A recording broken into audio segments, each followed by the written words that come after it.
জননেতা জনাব আলহাজ সালাউদ্দিন সরকার।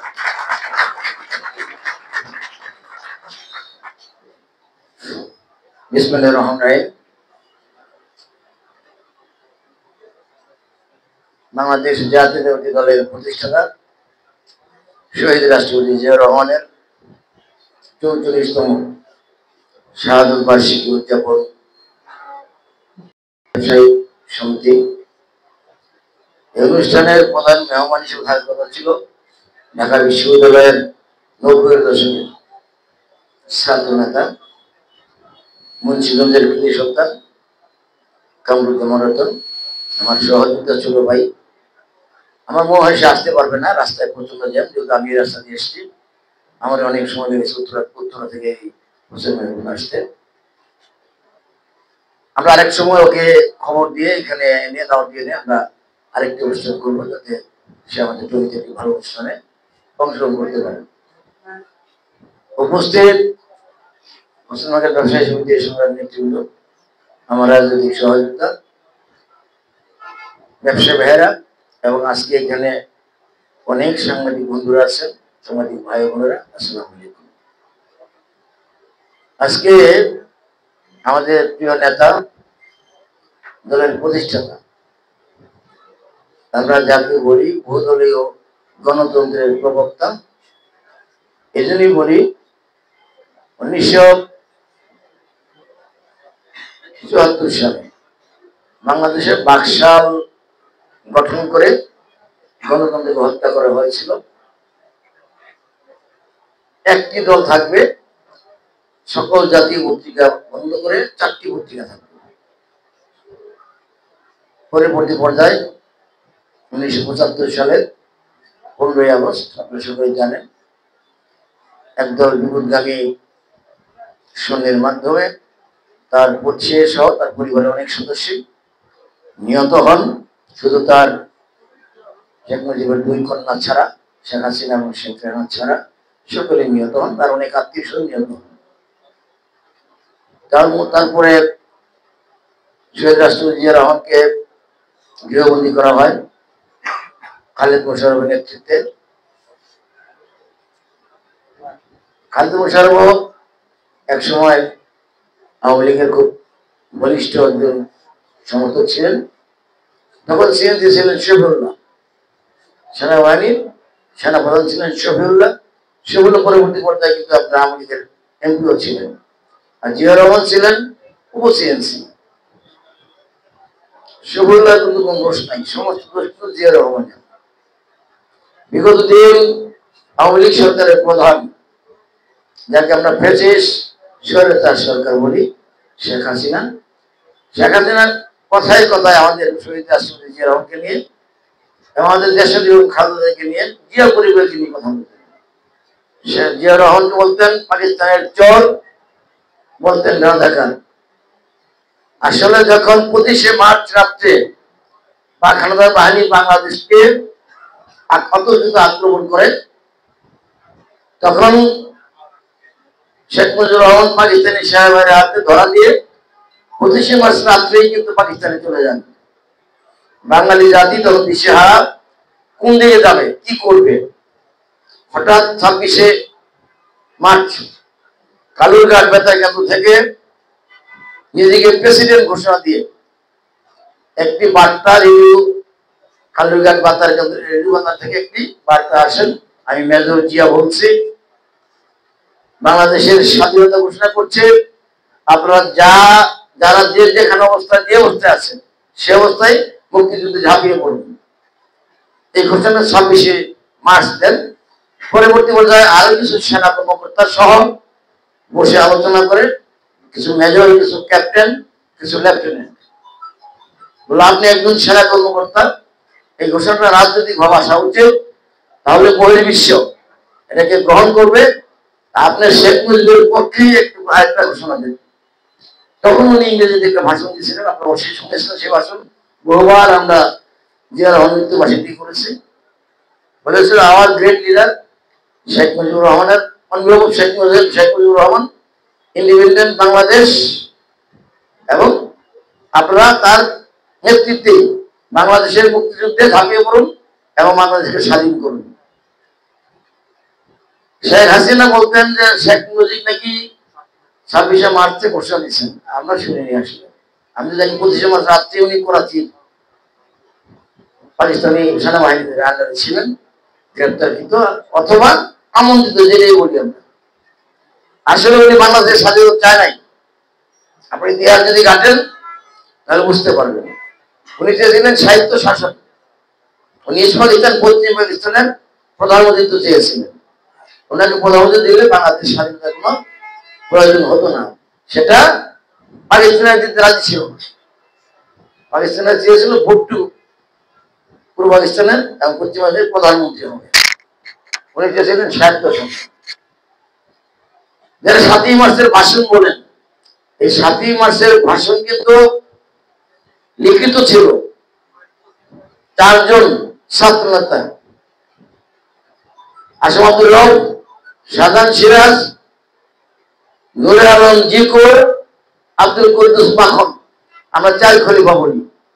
এই 4 জন ছাত্র নেতা স্বাধীনতার পতাকা উত্তোলন করেন ঢাকা ইউনিভার্সিটিতে এবং তাকে স্বাধীনতার ঘোষণা দেওয়ার জন্য তার বাসায় গিয়ে প্রস্তাব রাখেন এবং একটা লিখিত বক্তব্য তাকে দেন। কিন্তু শেখ মুজিবুর রহমান কিন্তু 7ই মার্চের ভাষণ সেই লিখিত বক্তব্য তার পকেটে ছিল, অন্যায় পকেটে। উনি মানুষ দেখে আবেগে আপ্লুত হয়ে সেখানে একটি আবেগপূর্ণ বক্তব্য, কয়েক মিনিটের, যে বক্তব্যটা বাংলাদেশে এখন সারা ওয়ার্ল্ডে গুরুত্বপূর্ণ, সেই বক্তব্য ছিল এবারের সংগ্রাম স্বাধীনতার সংগ্রাম, এবারের সংগ্রাম মুক্তির সংগ্রাম। আর যদি আমার লোককে হত্যা করা হয় তাহলে তোমাদের যা কিছু আছে তাই নিয়েই শত্রু মোকাবেলা করতে হবে।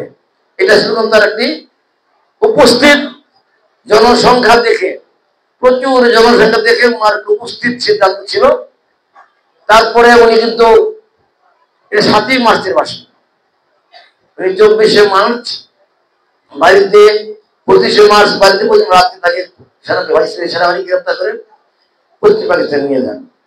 তারপরে বাংলাদেশের মানুষজন দেশের একটা হলি শহীদ রাষ্ট্রপতি জিয়া রহমান কালুরঘাট বেতাকান্দ থেকে স্বাধীনতার ঘোষণা দেন। এই পর্যন্ত। তারপরে উনি সপরিবারে নিহত, দেশ স্বাধীন, সপরিবারে নিহত। তখনও কিন্তু বাঙালি জাতি দেশে হারা। আওয়ামী লীগের কোন নেতা ইন্না লিল্লাহি ওয়া ইন্না ইলাইহি রাজিউন শেখ মুজিবের মৃত্যুর শপথ শহীদ করেন না আমার জানা মতে। আপনারা জানেন কি জানি না, আমার জানা মতে কেউ এই দোয়াটা পড়েন নেই। সবাই চোখ, মনে হচ্ছিল বাংলাদেশের উপরে আসমান ভেঙে পড়েছে। ঠিক ওই সময় তখন তাকে খালেদ মোশাররফ গৃহবন্দী করেন সিপাহী জনতার বিপ্লবের মধ্য দিয়ে।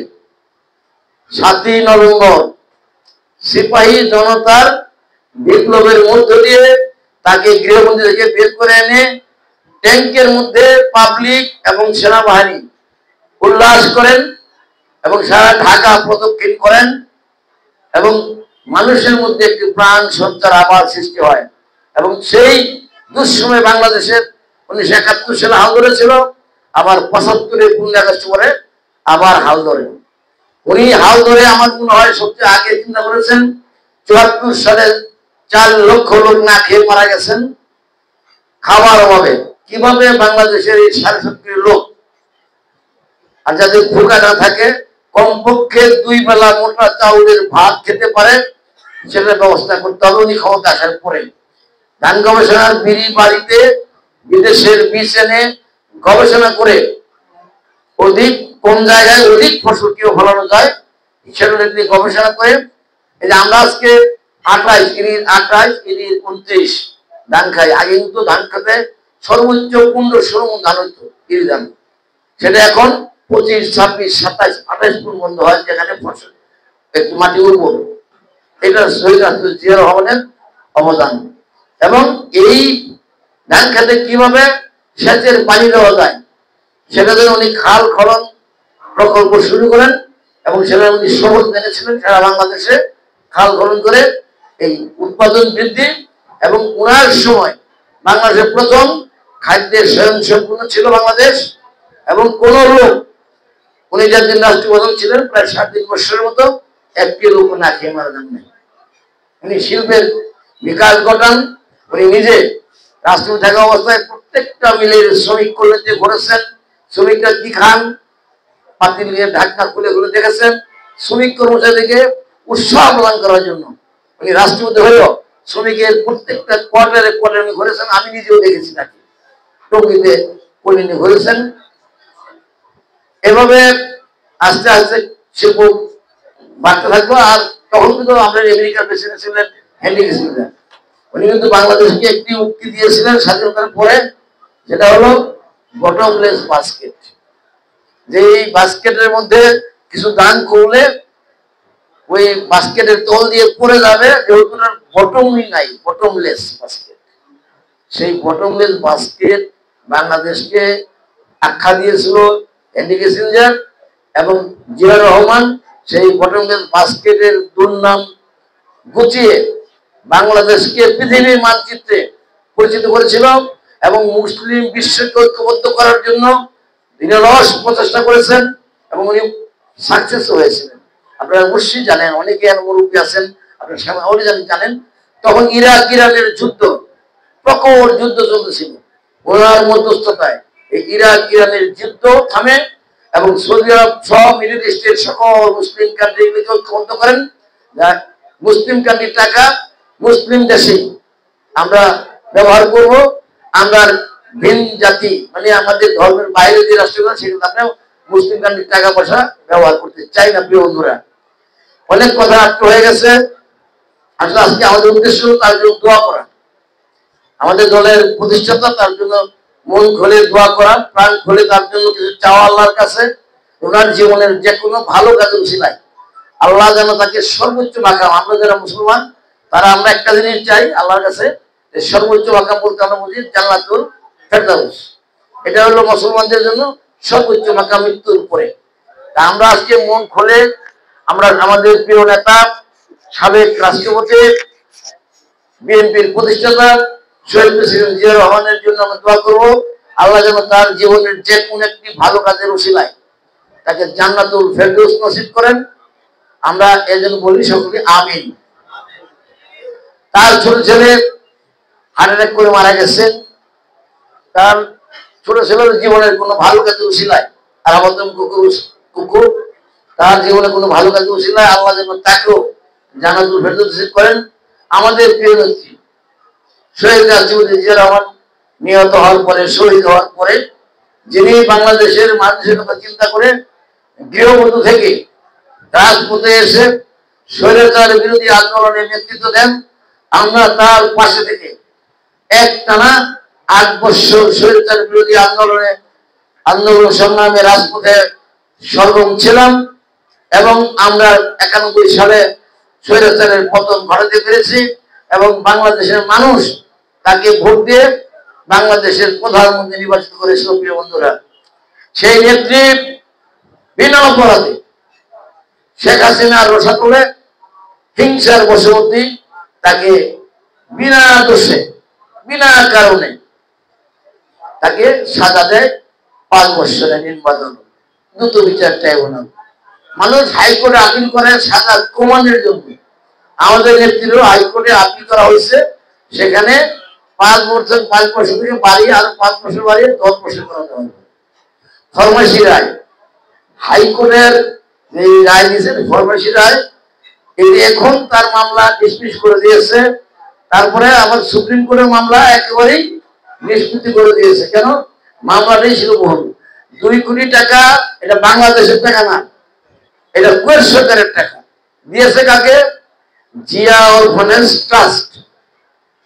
একটি সরকার একটি পরিবারের প্রধানকে, একটি দেশের রাষ্ট্রপ্রধানকে, সাবেক মরহুম রাষ্ট্রপ্রধানকে তার একটি ট্রাস্টের জন্য 2 কোটি টাকা দিয়েছেন। সেটা ব্যাংকে এখনো সংরক্ষিত আছে। সেই 2 কোটি টাকা এখন ফুলে দেবে প্রায় 6 কোটি টাকার মতো ব্যাংকে আছে। সেই 2 কোটি টাকা আত্মসাতের দায় আসলো, জানি না আপনারা শুনছেন কি বা মনে আছে কিনা। খুব ব্যঙ্গ করে বলতেন শেখ হাসিনা যে এতিমের টাকাও মাইয়া খাইছে, এতিমের টাকাও আত্মসাৎ করছে, এইভাবে বলতেন ব্যঙ্গ করে। আমি ওনাকে প্রশ্ন করতে চাই আজকে, অবশ্যই উনি ইউটিউবে দেখবেন, আপনি যে ব্যাংকগুলো বলছেন মিথ্যা রায় দিচ্ছেন, একটা নির্জন কারাগার রাখছেন, আজকে তো আপনি দেশ ছাড়া, দেশ থেকে পালিয়ে গেছেন। এই দুই যে পালানোর আগের দিনে বলছেন দুপুরবেলায় যে শেখ হাসিনা কখনো পালায় না, থাকতেন বাংলাদেশে, এই ছাত্র জনতার মোকাবেলা করতেন, কই দুপুর 2টার সময় হেলিকপ্টার ঠিকই পালায় গেলেন। আজকে ভারতে বসে ষড়যন্ত্র করছেন। কি ষড়যন্ত্র করতেছেন? কিভাবে বাংলাদেশে তারা যায়? প্রিয় সাংবাদিক বন্ধুরা, ব্যবসায়ী ভাইয়েরা, রাজনৈতিক সহকর্মীরা, চোখ কান খোলা রাখতে হবে। আপনারা অবশ্যই জানতে পেরেছেন শীর্ষ সন্ত্রাসী জানেন নাকি গ্রেপ্তার হয়েছে? হ্যাঁ, আমি নাম বললাম না, ইউটিউব সার্চ দিলে পাবেন, ইউটিউব সার্চ দেন পাবেন। এবং তার 144 জবানবন্দি আপনারা শোনেন। তাকে মারার জন্য র পাঠাইছে, তাকে বাংলাদেশে পাকিস্তানি পাসপোর্ট করে ওনাকে লন্ডন পাঠাবে। কাকে মারবে? লন্ডনে গিয়ে আমাদের প্রিয় নেতা, আগামী দিনে বাংলাদেশের রাষ্ট্রনায়ক জনাব তারেক রহমানকে মারবে। বাংলাদেশের বিএনপির সিনিয়র নেতারা আছেন তাদেরকে মারবে। বাংলাদেশের চৌকুশ সেনা সদস্য যারা সেনা কর্মকর্তা তাদেরকে মারবে। কারা মারবে? ইন্ডিয়ান রয়ের মাধ্যমে। কেন? ইন্ডিয়া বাংলাদেশ ছাড়া চলতে পারবে না কোনো অবস্থাতে, বাংলাদেশ তাদের প্রয়োজন। সেজন্য বলছি আমরা তাদেরকে বন্ধু ভাবতে পারি, কিন্তু তাদের দাসত্ব কোনো অবস্থায় মাইনে দেব না যতক্ষণ পর্যন্ত দেহে দম আছে, ইনশাআল্লাহ। আপনারা মনে করেন আমি গতকালকে এরশাদ হবে, আপনাদের খুব কাছাকাছি এরশাদ হবে নাকি এরকম শোক সভায় বাঙালি অনেক, প্রায় মা বোন ছিল প্রায় 600-700, পুরুষ মানুষ ছিল 600-700, প্রায় 1000 হঠাৎ করে সেনাবাহিনী গিয়ে হাজির, যারা উপরে ফেলছে পুরো স্কুল। আমরা বৃষ্টি কেন হল রুমে, এরকম হল রুমে বক্তব্য করতেছিলাম। এই আমি বোধহয় সমুদ্র 4-5 মিনিট বক্তব্য দিচ্ছি, এবং মেয়েদের সব আগে আসলেন, বললো এখানে কে প্রধান? আমি জানি, সর্বশেষ বক্তা বক্তৃতা দিচ্ছি। বললো আপনি মুখে হাত দিয়ে চাপ দেন, নামাইলাম। পরে বলতেছে যে এখানে নাশকতা হবে, এখানে নাশকতা হবে, আমরা আপনাদের সহযোগিতা কামনা করি। আমরা এখানে 15 থেকে 20 মিনিট তল্লাশি করবো এবং যাদের জন্য এসেছি তাদেরকে ধরে নিয়ে যাবো। ঠিক আছে, কি করতে বলেন? বলে আপনি আপনার লোকদেরকে বলেন মহিলারা গিয়া বাড়িতে বসবে, পুরুষরা গিয়া স্কুলের মাঠে দাঁড়াবে। আমরা সবাইকে সার্চ করবো, আমাদের কাছে ছবি আছে, আমরা ছবির সাথে মিলে এক চেহারা দিব। ঠিক আছে বললাম। বলার পরে মহিলারা স্কুলের বাড়িতে বসলো, পুরুষরা গিয়া স্কুলের মাঠে দাঁড়ালো। প্রায় 1 ঘন্টা 55 মিনিট থেকে 1 ঘন্টা তারা তল্লাশি দাঁড়িয়ে গেল। যাকে ধরতে গেছে তাকে পায় নাই। উনি মেজর সমাজকে বলেছেন যে আমরা নিশ্চিত খবর পেয়ে এসেছি এবং আমাদের তথ্য নির্ভুল। নির্ভুল হলে সেই লোকটি গেল কোথায়?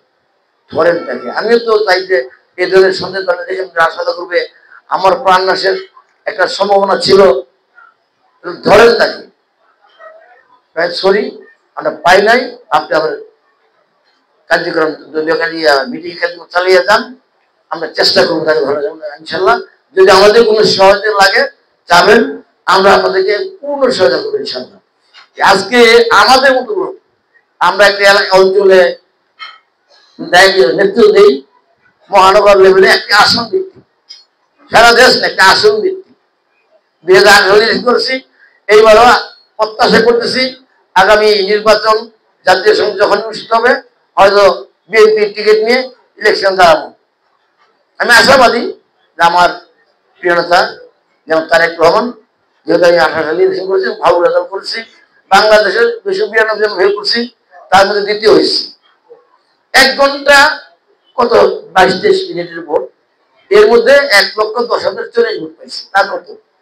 1 ঘন্টা 22-23 মিনিটের ভোটে যদি 1,10,040 ভোট পাই, যদি সারাদিন এই 7-8 ঘন্টা ভোট দিতে পারতো, তাহলে কি পরিমাণ ভোট পড়তো আপনি একটু চিন্তা করে দেখেন। আল্লাহর রহমতে হয়তো বাংলাদেশের সর্বোচ্চ ভোট এখন মান্নান সাহেব বেশি পেয়েছিল, আবার আমি হয়তো এবার বাংলাদেশের সর্বোচ্চ ভোট পেয়ে এমপি হবো ইনশাআল্লাহ। আমি আশাবাদী, কারণ এখনো পর্যন্ত 5ই আগস্ট পরে আমার নামে কোনো এলিগেশন, কোনো গোয়েন্দা সংস্থা, কোনো রাজনৈতিক নেতৃবৃন্দ এবং আমার দলের নেতৃবৃন্দ বলতে পারে নাই, এবং আমার নামে কোনো রিপোর্টও দলের কেন্দ্রীয় কেন্দ্রে এবং লন্ডনে জমা হয়নি। ইনশাল্লাহ সাংবাদিক বন্ধুরা আজ পর্যন্ত আমার বিরুদ্ধে এক কলম না এক অক্ষরও লেখে নেই। সে থেকে আমি আশাবাদী যে এলাকার মানুষ আমাকে ভালোবাসে, সাংবাদিক বন্ধুরা আমাকে ভালোবাসে, আমার বিরুদ্ধে কোনো মিথ্যা প্রচার এখনো পর্যন্ত তারা করে নাই, সামনে ইনশাল্লাহ করবে না। আমি আর কথা না বাড়িয়ে আপনারা যারা উপস্থিত হয়েছেন, আমাদের প্রিয় নেতা, যিনি দলের প্রতিষ্ঠাতা, বহুদলীয় গণতন্ত্রের প্রবক্তা এবং দুঃসময়ে বাংলাদেশের বারবার উনি হাল ধরেছেন, এখন একমাত্র জিয়া পরিবার যারা বাংলাদেশকে ভালোবাসে এবং ইন্ডিয়ার সাথে আপোষ করতে রাজি নয়, তারা ইন্ডিয়ার সাথে বন্ধুত্ব চায় কিন্তু দাসত্ব চায় না। এরকম একটি পরিবার নেতৃত্ব দেখ বাংলাদেশের, আমরা সেটাই চাই। আর আওয়ামী লীগ শেখ মুজিবুর রহমান আগেও দিচ্ছে, তার মেয়েও দিচ্ছে, এবং এইবার এখনো তাদেরকে দেওয়ার চেষ্টা করতেছে ভারতে বসে। অতএব সেই আশায় বালি সেটা হবে না। বাংলাদেশের মানুষ সজাগ, কোন অবস্থাতেই আমরা ভারতের প্রভুত্ব ক্রমশ মেনে নেব না। এখন আপনারা চিন্তা করেন, বাংলাদেশের পশ্চিমবঙ্গ খুব বেগাতে আছে, কিন্তু খুব বেগাতে আছে, তাদেরকে পুশব্যাক করা হচ্ছে দৈনিক বাংলাদেশে। পুশব্যাক মানে ধাক্কায় বাংলাদেশে মারি দিচ্ছে, আমাদের বর্ডার গার্ড চেক দিচ্ছে, তারপরে ওরা মানে ওনারা থাইমা নাই। মুসলমানদেরকে কিভাবে নির্যাতন করা যায়, এখন রাম মন্দির, এখন কৃষ্ণ মন্দির, অমুক মন্দির, তুমুক মন্দির, যার মসজিদ সেখানে তার মন্দির ছিল আগে, এগুলো বন্ধ করাইতে হবে। আমাদের সোচ্চার থাকতে হবে। আমরা চাই না বাংলাদেশে কোন সংখ্যালঘু বিপদে থাকুক, তাদের মুখ নির্যাতন আসুক। আমরা এই যে 5ই আগস্ট পরে সংখ্যালঘুদের পাড়ায় পাড়ায় মহল্লায় বাড়িতে বাড়িতে আমরা পাহারা দিচ্ছি, তাদেরকে যারা শান্তিতে বসবাস করবে, তারা যেন কোনো আমাদের নেতাকর্মী দ্বারা আক্রান্ত না হবে। তা আপনারা যারা সাংবাদিক আছেন, অবশ্যই কোথাও কোনো মানে দুঃসংবাদ পেলে আমাদেরকে জানানোর চেষ্টা করবো, তাৎক্ষণিক আমরা ওইখানে হাজির হবো ইনশাল্লাহ, আমাদের সকল নেতাকর্মী নিয়ে। এবং যারা এলাকার ব্যবসায়ীবৃন্দ আছেন, তাদের উপরে যদি কোনো জুলুম হয় সেগুলো আপনারা লক্ষ্য রাখবেন। ব্যবসায়ীদের আমি বলবো যে কোনো চাঁদাবাজ যদি চাঁদা চায়, তাহলে তার নামটা সরকার আমাকে জানাই দিলে অবশ্যই তার প্রতি ব্যবস্থা নেওয়া হবে। কোনো ব্যবসায়ী চাঁদা দিবে না, শান্তিপূর্ণ ব্যবসা করবে এবং স্বাধীনভাবে ব্যবসা করবে। কোনো চাঁদাবাজকে ভয় পাওয়ার কোনো সুযোগ নাই। কোনো চাঁদাবাজকে কোনো ব্যবসায়ী 1 পয়সাও জন্য চাঁদা না দেয়, এটা আমার অনুরোধ থাকবে ব্যবসায়ীদের প্রতি। এবং আমি ব্যবসায়ীদের প্রতি অনুরোধ করে গেলাম, এবং আমি তাদের পাশে আছি এবং থাকবো ইনশাল্লাহ। এই কথা বলে আপনাদের সকলের সুস্বাস্থ্য দীর্ঘায়ু কামনা করে আমি আমার কথা শেষ করছি। আল্লাহ হাফেজ। বাংলাদেশ জিন্দাবাদ, বাংলাদেশ জাতীয়তাবাদী দল জিন্দাবাদ। শহীদ জিয়াউর হোক, আমাদের প্রিয় নেত্রী দীর্ঘজীবী হোক, আমাদের প্রিয় নেতা ভারপ্রাপ্ত চেয়ারম্যান তারেক রহমান আগামী দিনের রাষ্ট্রনায়ক জিন্দাবাদ। সকলকে ধন্যবাদ। আসসালামু আলাইকুম।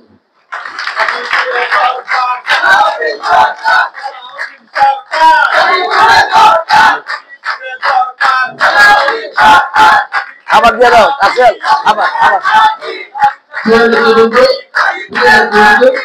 এখন আপনাদের উদ্দেশ্যে সমাপনী বক্তব্য রাখবেন